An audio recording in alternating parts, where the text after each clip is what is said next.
Viewers আসসালামু আলাইকুম। যারা এখন পর্যন্ত বাংলাদেশ প্রতিবন্ধী কল্যাণ সমিতি বিপিকেএস এর লটারি ফলাফল দেখতে পারেন নাই, আজকের এই ভিডিওটি সম্পূর্ণ দেখেন। আপনি খুব সহজে মোবাইল থেকে বাংলাদেশ প্রতিবন্ধী কল্যাণ সমিতি বিপিকেএস এর লটারি ফলাফল দেখতে পারবেন।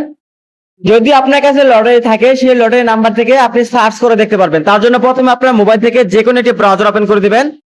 ব্রাউজার ওপেন করার পর উপরে সার্চ অপশন পেয়ে যাবেন, এখান থেকে সার্চ করে দেবেন প্রথমে bpks.b2m তারপরে wap.com।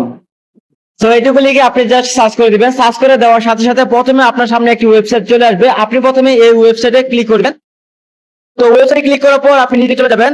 ওয়েবসাইট ক্লিক করার পর আপনি একটু নিচে চলে যাবেন, এখান থেকে বিজয়ী তালিকা দেখতে পারবেন। তাছাড়া যদি আপনি এখান থেকে বিজয়ী তালিকা দেখতে পারবেন, যদি আপনার লটারিতে সেই নাম্বার থাকে আপনি সেই নাম্বারটি এখান থেকে মিলিয়ে নেবেন যে আপনিও পুরস্কার পেয়েছেন কিনা। আপনি কিন্তু এই লটারি তালিকাটা কিন্তু ডাউনলোড করতে পারবেন, এখান থেকে ডাউনলোড অপশনে ক্লিক করে ডাউনলোড করে নেবেন। তো এইভাবে কিন্তু আপনারা খুব সহজে বিপিকেএস এর লটারি টিকেটের ফলাফল জানতে পারবেন। তো এই ছিল আজকের ভিডিওটি ভালো লাগলে অবশ্যই ভিডিওতে লাইক দিবেন। পরবর্তীতে এরকম ভিডিও পেতে আমাদের চ্যানেলটি সাবস্ক্রাইব করে রাখবেন। আর এই ভিডিওটি ছিল শুধুমাত্র শিক্ষামূলক তথ্য তৈরি করা। ধন্যবাদ।